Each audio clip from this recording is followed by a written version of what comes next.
नमस्कार। ज्ञानदूत 2.0 में आप सभी का स्वागत है। मैं doctor Smita Sharma, associate professor in physics, government Dungar college Bikaner, आज आपको निर्देश तंत्र, जड़त्वीय और अजड़त्वीय तथा गैलीलियन रूपांतरण के बारे में जानकारी दूंगी।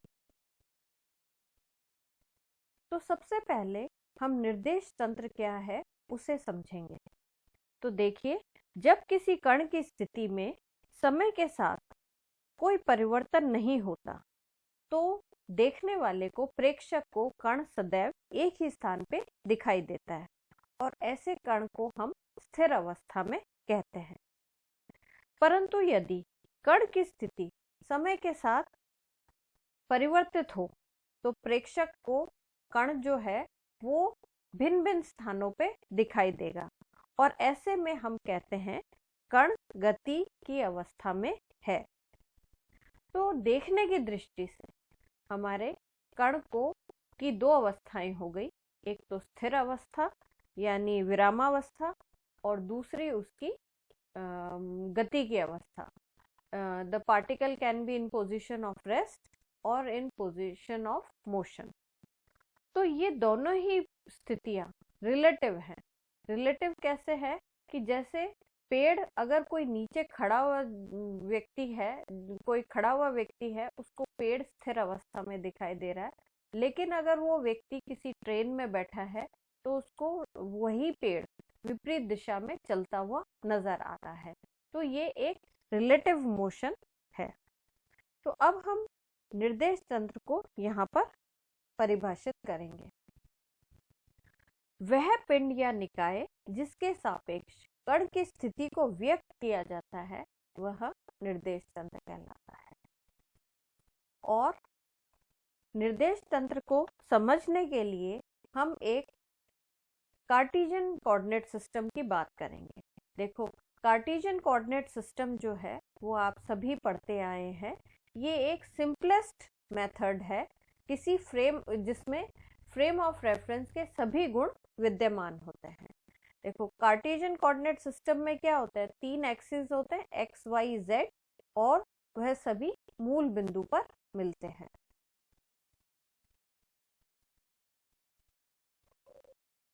तो इससे हम कण की स्थिति का पता लगा सकते हैं।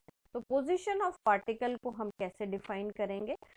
पोजीशन ऑफ पार्टिकल जो है कार्टेशियन कोऑर्डिनेट सिस्टम में दो प्रकार से बताई जा सकती हैं। एक तो स्थिति सदिश द्वारा और दूसरा निर्देशांकों द्वारा, by position vector and by coordinates. तो आपको चित्र में यहाँ पर दिख रहा है कि एक आपका P बिंदु मौजूद है।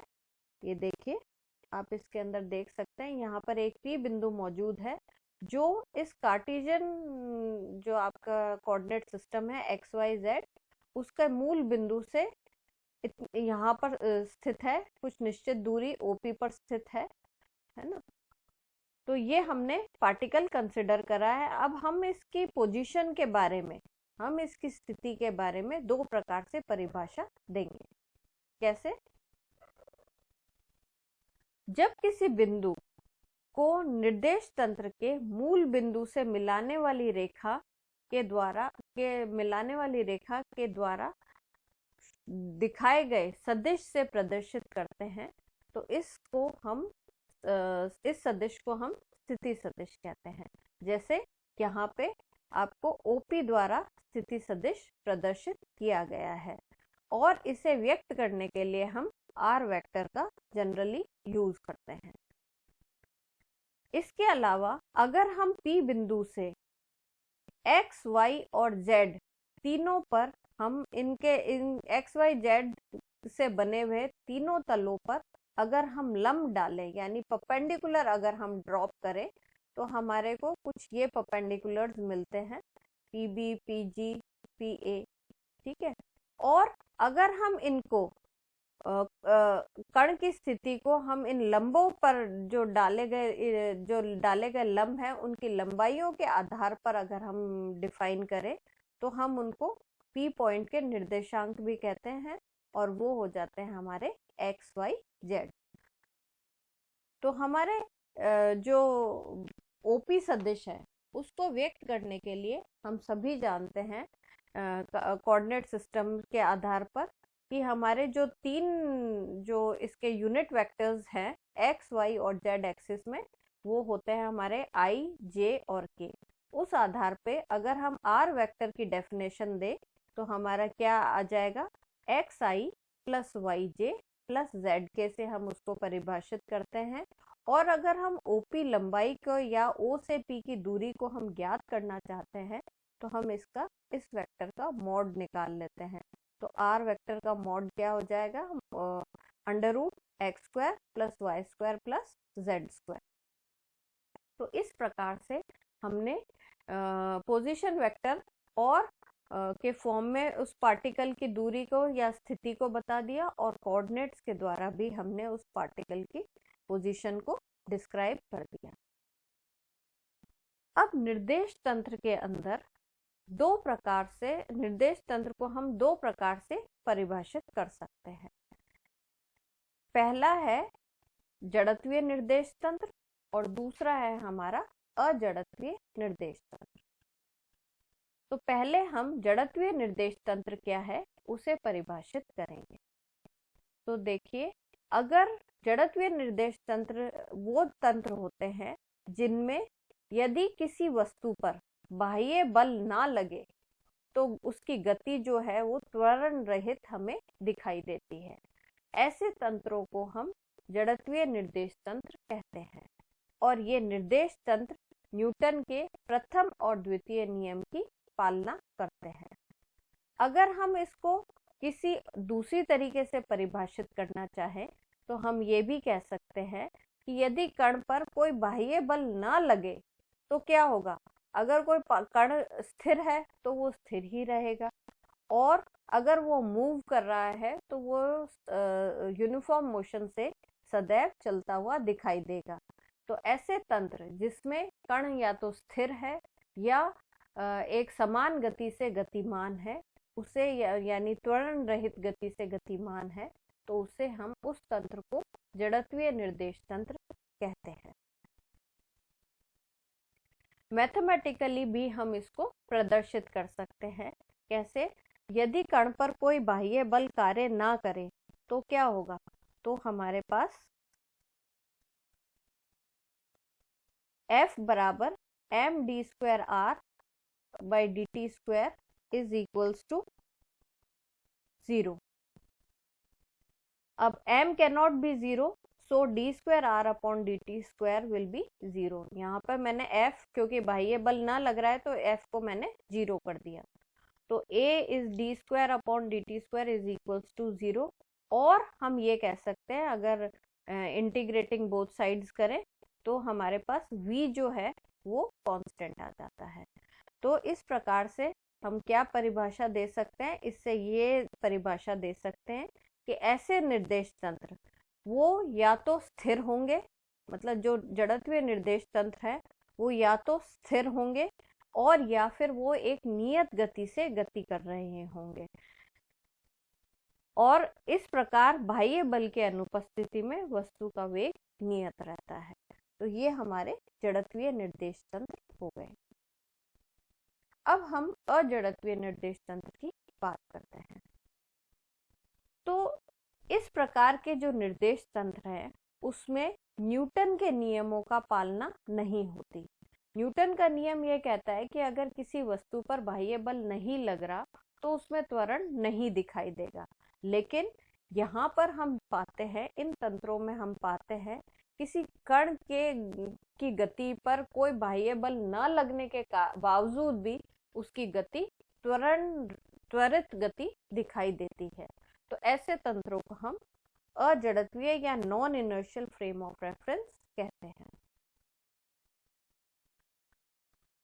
अब ये जब हम इसका विश्लेषण करते हैं तो हम ये पाते हैं कि यदि निर्देश तंत्र या प्रेक्षक त्वरित वेग से गति करता है, यानी अगर निर्देश तंत्र स्वयं एक्सेलरेटेड मोशन से चल रहा है या उस कोऑर्डिनेट मतलब उस तंत्र को देखने वाला ऑब्जर्वर स्वयं अगर एक्सेलरेटेड मोशन करता है, या अपने अक्ष पर घूर्णन करता है, तो ऐसे समय में क्या होता है, जो पार्टिकल है जिसकी कोई त्वरित गति नहीं है, उस पर बाह्य बल नहीं लगा रहे हम, उसके बावजूद उस कण की गति हमें त्वरित दिखाई देती है। एक एग्जाम्पल हम ले सकते हैं, जैसे पृथ्वी जो है वह स्वयं के अक्ष पर घूर्णन करती रहती है और इसी कारण से पृथ्वी पर स्थित प्रत्येक निर्देश तंत्र अजड़त्वीय होता है। लेकिन पृथ्वी का घूर्णन वेग से उत्पन्न जो त्वरण होता है वो बहुत ज्यादा छोटा होता है, तो इसलिए हम ये मान लेते हैं कि वो एक स्थिर निर्देश तंत्र की तरीके से मतलब वो कार्य कर रही है, लेकिन वास्तव में वो एक अजड़त्वीय निर्देश तंत्र ही है।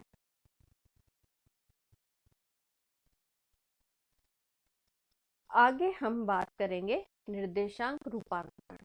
तो देखिए अब क्या है, अगर मान लीजिए आपके पास किसी एक पार्टिकल की पोजीशन तो है, आपको आपके रिस्पेक्ट में उस पार्टिकल की पोजीशंस पता है, लेकिन किसी दूसरे, जैसे मान लो कोई पास में कोई व्यक्ति खड़ा है या कोई दूर खड़ा हुआ व्यक्ति है, उसके रिस्पेक्ट में उस के पोजीशन अगर आपको निकालनी है, तो एक तरीका तो ये है कि वो उस व्यक्ति की पोजीशन को फाइंड आउट करे और आपको बता दे, और दूसरा तरीका ये है, वो है हमारा निर्देशांक रूपांतरण।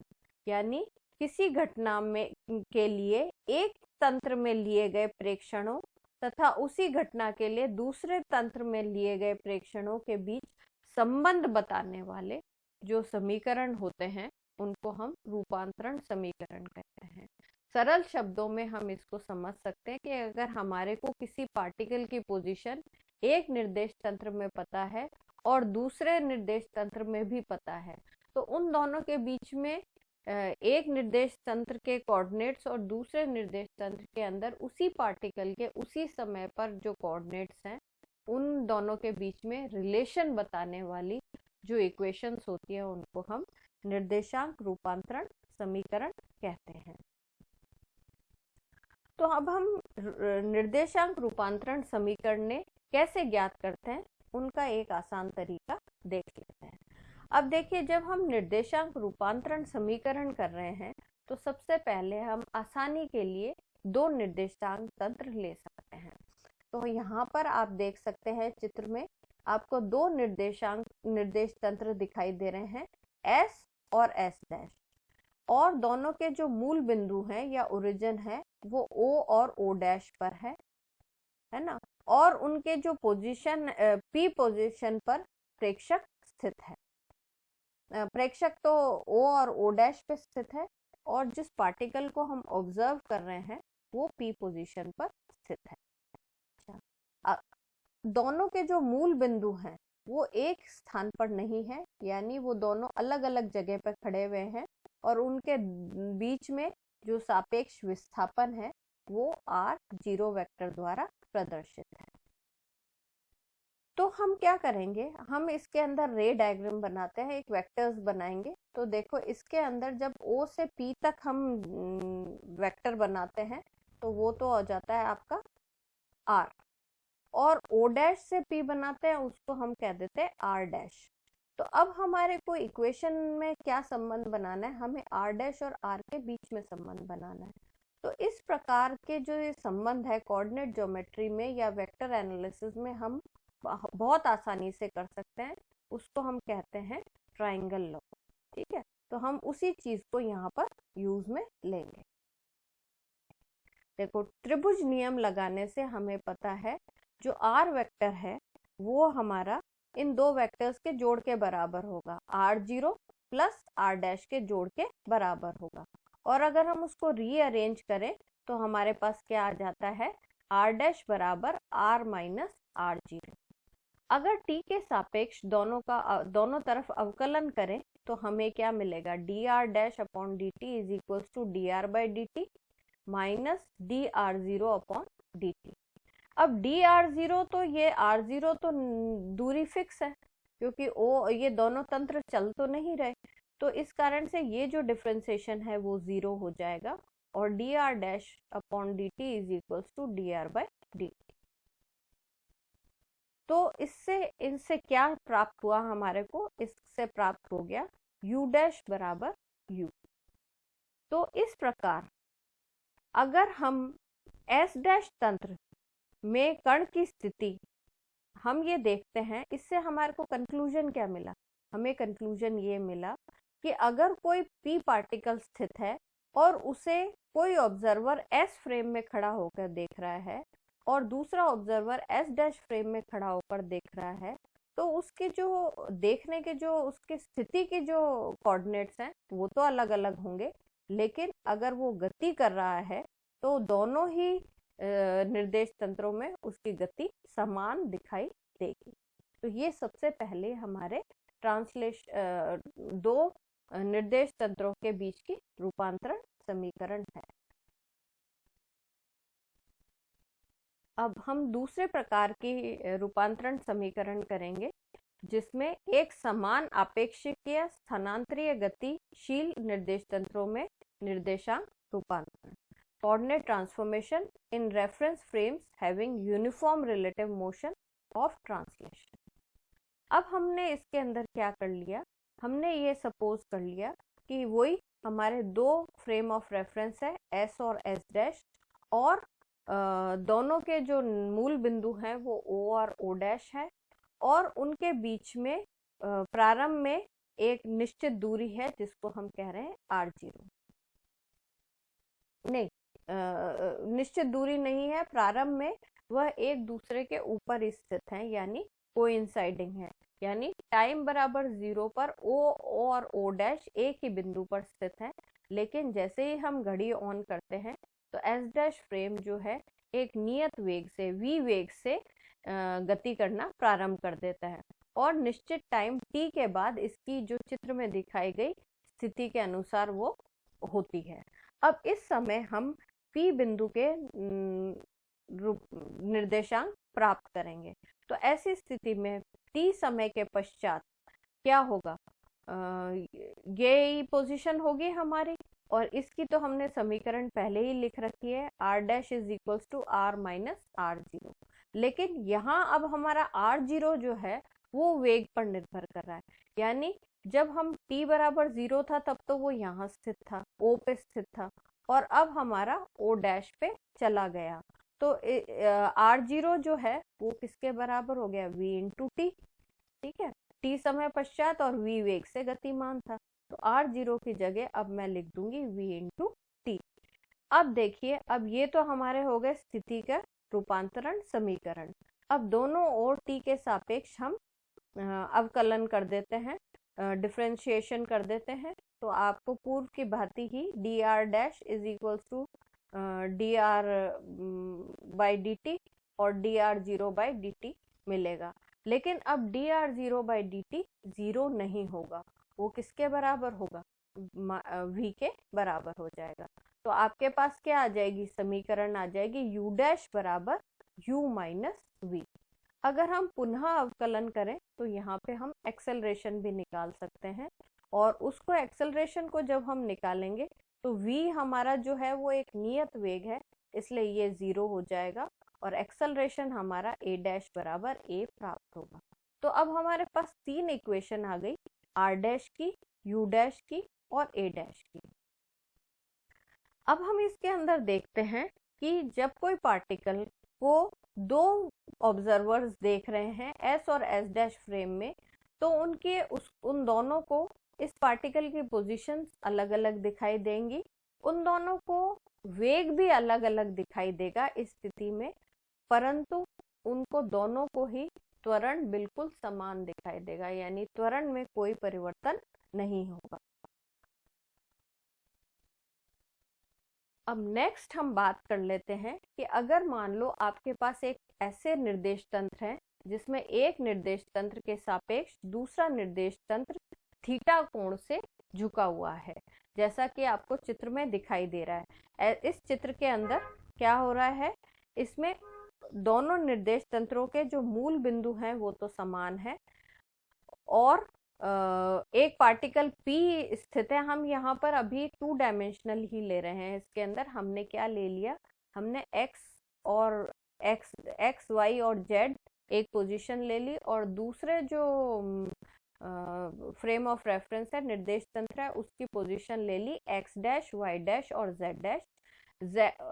ओ बिंदु और ओ डैश बिंदु एक दूसरे पर ओवरलैप करते हैं, साथ ही z और z डैश अक्ष भी एक दूसरे के ऊपर ही लाई करते हैं, लेकिन x डैश और y डैश x और y के सापेक्ष थीटा कोण से झुके हुए हैं। ऐसी स्थिति में अगर P बिंदु के हम निर्देश तंत्र निर्देशांक दोनों फ्रेम ऑफ रेफरेंस पे निकालें तो हमारे को कितने मिलेंगे। P बिंदु के S फ्रेम के हिसाब से जो उसके कोऑर्डिनेट्स होंगे वो XY होंगे, और S dash frame of reference के हिसाब से उसके coordinates X dash Y dash होंगे। तो यहाँ हम रूपांतरण समीकरण की सहायता से हम ये निकालेंगे कि X डैश और X के बीच में क्या संबंध है और Y डैश और Y के बीच में क्या संबंध है। तो सबसे पहले हम चित्र में P बिंदु पर P बिंदु से लंब डालते हैं X Y अक्ष पे और X डैश और Y डैश अक्ष पे। तो आप चित्र के अनुसार देख सकते हैं x बराबर PB है और OA के बराबर भी है वो, y बराबर PA है, वो PB के बराबर भी है। इसी प्रकार से x डैश जो है वो आपका PD या OC के बराबर है, और y डैश जो है वो PC और OD के बराबर है। यहाँ पर z डैश और z, क्योंकि z अक्ष संपाती है, वो बराबर ही रहेंगे। अब इसके अंदर हम यहाँ पर त्रिभुज नियम लगाएंगे, दो त्रिभुजों के की स्टडी करनी है, लेकिन उससे पहले हम एक कंस्ट्रक्शन करेंगे जहां पर हम A से एक लंब डालते हैं PD के ऊपर। तो यहाँ पर आपने एक लंब डाल दिया।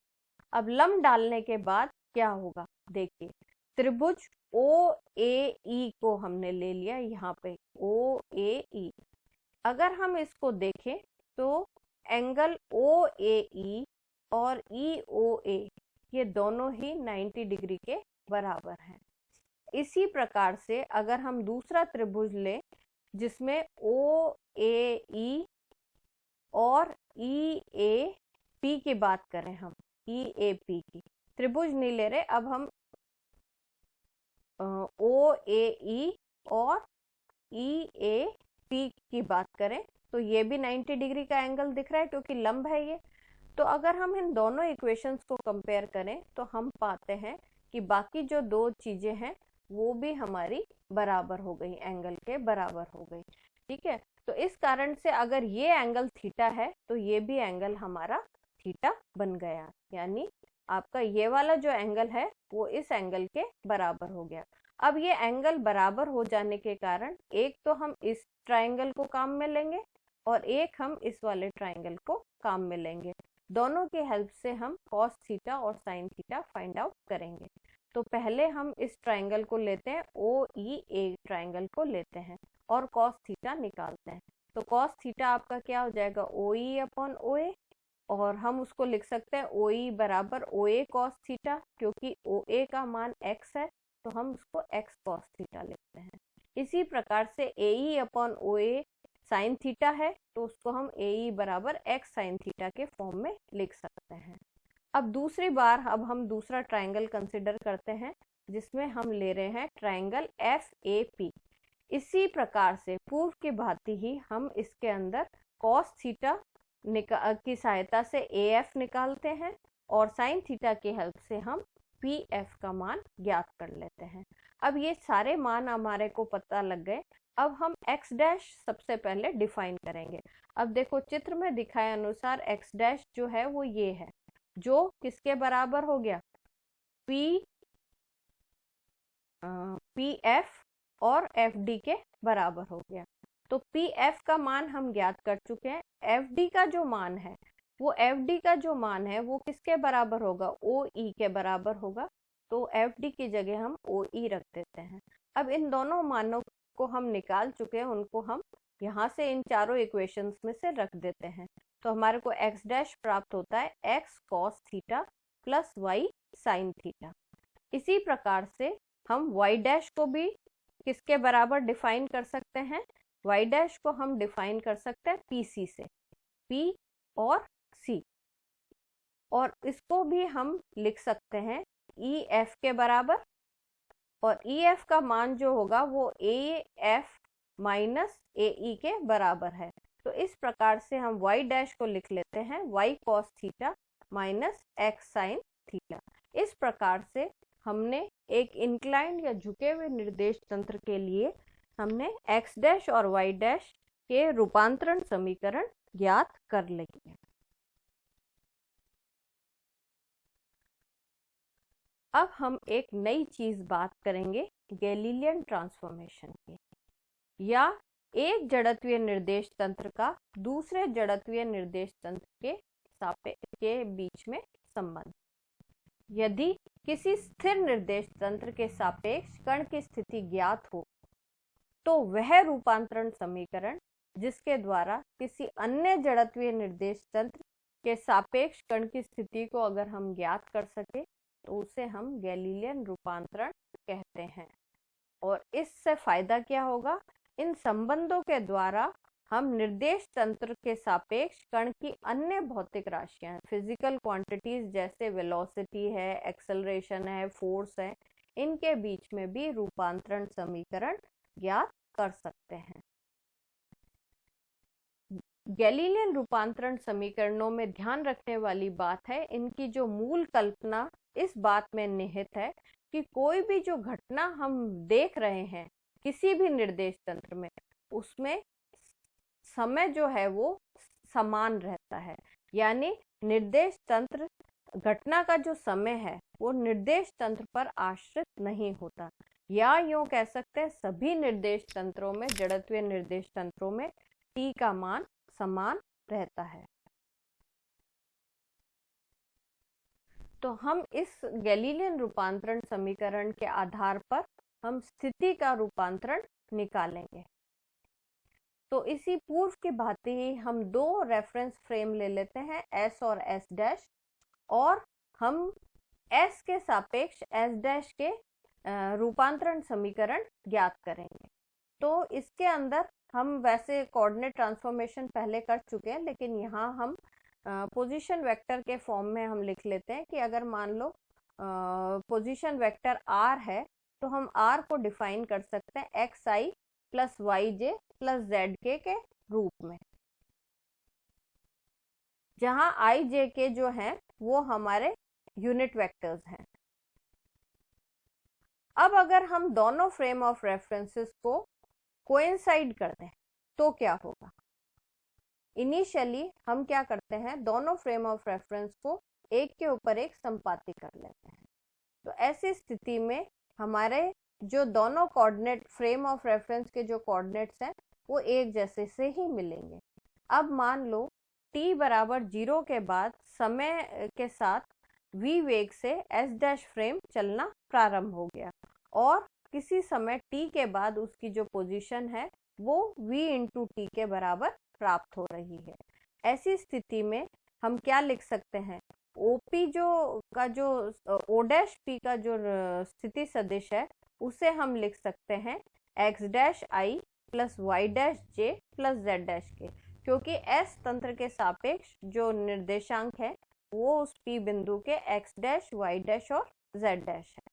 अब वापस से वही त्रिभुज नियम के हिसाब से हम लगाएंगे, तो r बराबर v into T plus r dash होगा, और r डैश बराबर r माइनस वी टी होगा। और इसी प्रकार से अगर हम उनको कोऑर्डिनेट, मतलब उनको x y i j k के फॉर्म में लिखें तो हम कुछ इस प्रकार से लिख सकते हैं x dash i dash plus y dash j plus z dash k is equals to v के भी हम i j k के फॉर्म में vx vy vz के फॉर्म में व्यक्त कर सकते हैं। और फिर दोनों तरफ के निर्देशांक को कंपेयर करें तो हमें क्या मिलता है? x डैश बराबर x minus v x into t, y dash बराबर y minus v y into t, और z डैश बराबर z minus v z into t. और इन तीनों समीकरणों को हम गैलीलियन रूपांतरण समीकरण इन कार्टेशियन कोऑर्डिनेट सिस्टम कहते हैं। अब दूसरी अगर हम करें कि प्रारंभ में अगर फ्रेम ऑफ रेफरेंस एक दूसरे पर कोइंसाइड नहीं कर रहे, यानी प्रारंभ में ही वो एक दूसरे से दूर बैठे हुए हैं, यानी उनके जो मूल बिंदु हैं वो प्रारंभ में ही r0 दूरी से विस्थापित है, और उसके बाद जब हमने घड़ी ऑन करी तो ये एस डैश फ्रेम इतनी दूरी पर चलना प्रारंभ हो गया। ऐसी समय में t टाइम के पश्चात दोनों जो फ्रेम ऑफ रेफरेंस है उनके जो कोऑर्डिनेट ट्रांसफॉर्मेशन इक्वेशन है वो क्या होंगी, तो वो निकालना भी बहुत ही आसान है। हम इसके अंदर ये मान लेते हैं कि एस डैश जो है वो प्रारंभ में r0 यूनिट स्थिति सदिश से दूर बैठा हुआ था और बाद में वो v वेग से चलना प्रारंभ कर देता है, और इसलिए जो O0 डैश वाली जो स्थिति है उससे वो t समय पश्चात O डैश स्थिति पे पहुंच जाता है, जो कि v इंटू टी द्वारा दी जाती है। तो वही हम त्रिभुज नियम या बहुभुज नियम लगाएं तो OP को हम डिफाइन कर सकते हैं O dash plus O0 dash O dash plus O dash P के द्वारा। अब हम इन सभी के मान जैसे हम जानते हैं r0 plus vt plus r dash is equals to r के बराबर रख देते हैं, तो ये हमारे को स्थिति सदिश के रूपांतरण समीकरण मिल गई। यहीं पर हम वेग का रूपांतरण भी करेंगे अगर हम उपरोक्त इक्वेशन को डिफरेंशिएट कर दें समय के सापेक्ष। तो समय के सापेक्ष अगर हम उसको डिफरेंशिएट करते हैं तो r0 का मान तो 0 हो जाएगा, और हमारे को v डैश जो है स्मॉल v डैश से हम रिप्रेजेंट कर रहे हैं, v dash is equals to small v minus capital v। Capital v जो है वो निर्देश तंत्र की गति है जो कि नियत है। तो ये हमारे को दोनों तंत्रों के अंदर जो p के वेग के अंदर रूपांतरण समीकरण है वो प्राप्त हो गई। उसके बाद हम करेंगे त्वरण रूपांतरण समीकरण। तो अब इसी इक्वेशन को हम फिर से डिफरेंशिएट करेंगे। फिर से डिफरेंशिएट करने के पश्चात हमारे को प्राप्त होता है a डैश बराबर a। तो इससे क्या स्पष्ट होता है? इससे स्पष्ट ये होता है कि अगर निर्देश तंत्र के नियत वेग से गति करने पर जो त्वरण है किसी भी पार्टिकल का वह अपरिवर्तित रहता है, और वो होना भी चाहिए कि क्योंकि बाह्य बल कोई हम नहीं लगा रहे तो उसका त्वरण हमेशा शून्य रहेगा। और इसी को हम त्वरण का गैलीलियन का निश्चितता का नियम भी कहते हैं, the law of Galilean invariance of acceleration. Briefly हम ये कह सकते हैं कि जड़त्वीय निर्देश तंत्र के सापेक्ष यदि कोई अन्य निर्देश फ्रेम नियत वेग से गति कर रहा है तो वह भी एक जड़त्वीय निर्देश तंत्र होगा। कई बार ये क्वेश्चन पूछ लिया जाता है, तो आपको इसी चीज को एक्सप्लेन करना है। अब हम एक रूपांतरण समीकरण निकालेंगे जिसमें दो बिंदुओं के मध्य विस्थापन का रूपांतरण हम करेंगे। इसके लिए हमने क्या ले रखा है, ये क्वेश्चन भी कई बार आपसे पूछ लिया जाता है कि दो बिंदुओं के बीच की दूरी जड़त्वीय निर्देश तंत्रों में नियत रहती है, या कई बार छड़ लिखा हुआ होता है, इस छड़ की लंबाई दोनों निर्देश तंत्रों में नियत रहेगी, ये सिद्ध कीजिए। तो इसको सिद्ध करना बहुत ही आसान है। हम दो निर्देश तंत्र ले लेंगे S और S डैश, और उसके अंदर हम दोनों तंत्रों के सापेक्ष दो बिंदु कंसिडर करेंगे P और Q, जो कि P बिंदु जो है वो S से R1 दूरी पर और Q बिंदु R2 दूरी पर स्थित है, यानी उनके स्थिति सदिश R1 और R2 है। तो ऐसी स्थिति में PQ जो है, जो उन दोनों बिंदुओं के बीच की जो दूरी है, विस्थापन है, वो कितना होगा? अगर हम उसको D माने तो वो हमारे स्थिति सदिश के आधार पर R2 माइनस R1 होगा। इसी प्रकार से अगर हम S डैश फ्रेम के अंदर R1 डैश और R2 डैश स्थिति सदिश लें इन्हीं दो बिंदुओं के, तो R2 डैश जो होगा वो हम गैलीलियन रूपांतरण समीकरणों के हिसाब से हम कैसे लिखेंगे उसको, आर, क्योंकि आर डैश बराबर आर माइनस वी टी होता है, तो यहाँ हम लिखेंगे आर वन के लिए आर वन डैश बराबर r one minus v t, ऐसे ही आर टू डैश बराबर r two minus v t. दोनों को अब हम पी क्यू मान निकालने के लिए दोनों को माइनस कर देंगे, तो वो हमारी दूरी हो जाएगी डी डैश। अब डी डैश के अंदर हम उपयुक्त मान रख के अगर हम सॉल्व करते हैं तो हम पाते हैं कि डी डैश जो है वो डी के बराबर ही होगा। तो इस प्रकार से हम इससे कंक्लूड क्या करते हैं कि दो बिंदुओं के मध्य विस्थापन या सदिश दूरी गैलीलियन रूपांतरण में अचर रहती है। यह नियम विस्थापन के गैलीलियन निश्चलता का नियम के नाम से जाना जाता है, और ये क्वेश्चन अक्सर पूछ लिया जाता है, इसलिए इसे बहुत सिंपल क्वेश्चन है, इसे कर लेना चाहिए। अब नेक्स्ट हम बात करेंगे, क्योंकि देखो हमारे बहुत सारे कंजर्वेशन लॉज भी हैं, तो हमें यहाँ पर ये सिद्ध करेंगे कि अगर एक जड़त्वीय निर्देश तंत्र में जो ये जो संरक्षण नियम है वो हमारे लागू होते हैं, तो क्या वो दूसरे निर्देश तंत्र में भी उसी रूप में लागू होंगे या उनका रूप बदल जाएगा, तो उनको हम चेक कर लेते हैं। तो इसके अंदर चेक करने के लिए हम क्या करेंगे, हम इसके अंदर ये देखें, हम क्या करेंगे, एक फॉर्मूले को हम एस फ्रेम ऑफ रेफरेंस के अंदर यूज करते हुए उसके अंदर रूपांतरण समीकरणों की सहायता से हम उसको एस डैश फ्रेम के अंदर बदलेंगे, और अगर उसका रूप समान रहता है तो हम ये कहेंगे जो संरक्षण नियम है वो अपरिवर्तित रहते हैं। अब इसको संवेग संरक्षण को समझने के लिए हम एक सिंपल सा एग्जाम्पल लेते हैं, जो कि हमारा कोलिजन का एग्जाम्पल है।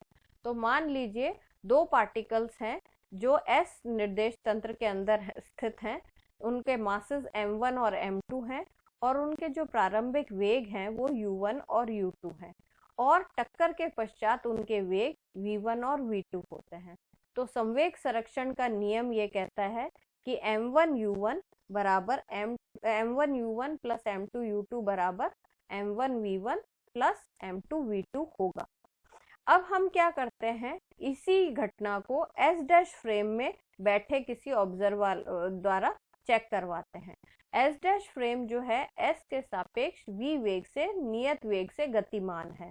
अगर वो नियत वेग से गतिमान है तो हमारे को मालूम है कि उसके जो वो ऑब्जर्व करेगा वो चीजें अलग होंगी। हाँ, द्रव्यमान हम m1 और m2 ही लेते हैं। यहाँ पर जो इनिशियल वेलोसिटीज हैं उसको दिखाई जो दे रही है एस डैश में बैठे हुए ऑब्जर्वर को, वो हम मान लेते हैं u1 डैश और u2 डैश है, और टक्कर के बाद जो वेग है वो v1 डैश और v2 डैश है।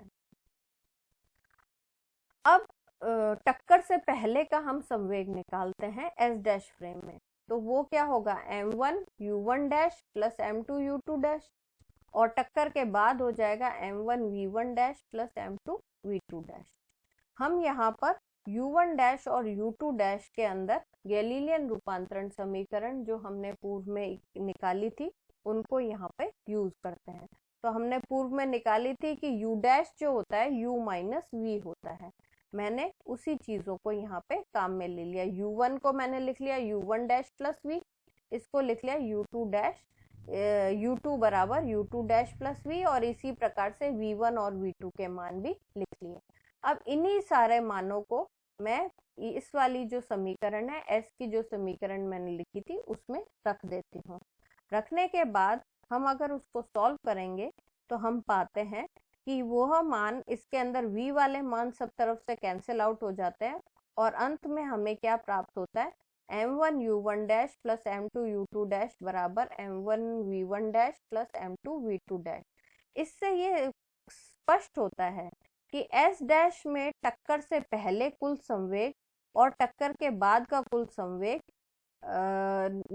अपरिवर्तित रहता है, या हम यूं कह सकते हैं कि गैलीलियन रूपांतरण समीकरण में संवेग संरक्षण का सिद्धांत जो है वो अपरिवर्तित रहता है। यानी हम किसी भी जड़त्वीय निर्देश तंत्र में जो संवेग संरक्षण का नियम है उसका लिखने का तरीका समान ही रहेगा।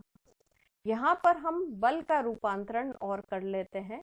तो देखो हमारे को मालूम है न्यूटन के नियम से बल जो होता है वो F = m×a होता है। और गैलीलियन रूपांतरण समीकरणों में हमने ये सिद्ध किया है कि उसमें a' जो है वो a के बराबर होता है। अगर दोनों ओर हम m से गुणा कर दें तो हमें प्राप्त होगा F बराबर F'। इससे ये ज्ञात होता है कि जो जड़त्वीय निर्देश तंत्र या गैलीलियन रूपांतरण समीकरणों में कण पर लगाए जाने बल का मान सदैव समान रहता है, और इसको गैलीलियन बल के गैलीलियन निश्चलता के नियम भी के नाम से भी जाना जाता है। नेक्स्ट हम करेंगे ऊर्जा संरक्षण का नियम। अब ऊर्जा संरक्षण के नियम में अगर हम गतिज ऊर्जा संरक्षण नियम को चेक करेंगे, अब इसके अंदर भी हमारे को मालूम है, तो गतिज ऊर्जा संरक्षण का नियम या कुल संवेग ऊर्जा संरक्षण का नियम हम कुछ इस प्रकार से परिभाषित कर सकते हैं। Half m1u1² plus half m2u2² बराबर half m1v1² plus half m2v2² plus q। अब इसके अंदर भी हम पूर्व की बात ही u1 और u2, v1 और v2 को डैश वाली टर्म्स से रिप्लेस करेंगे और इसको सिंप्लीफाई करेंगे। तो यहाँ पर हमने क्या करा, S' फ्रेम में इसी फॉर्म को हम ऐसे रिप्रेजेंट कर देते हैं। बस यहाँ पर अंतर क्या हो गया, u1 की जगह u1' और ऐसे ही सारी वेलोसिटीज डैश फॉर्म में हो गई। अब यहाँ पर भी हम वही जो आपका प्रचलित नियम है उसके हिसाब से हम यहाँ पर u1 का मान की जगह u1' प्लस v लगा देते हैं और बाकी सभी जगहों पर लगा देते हैं।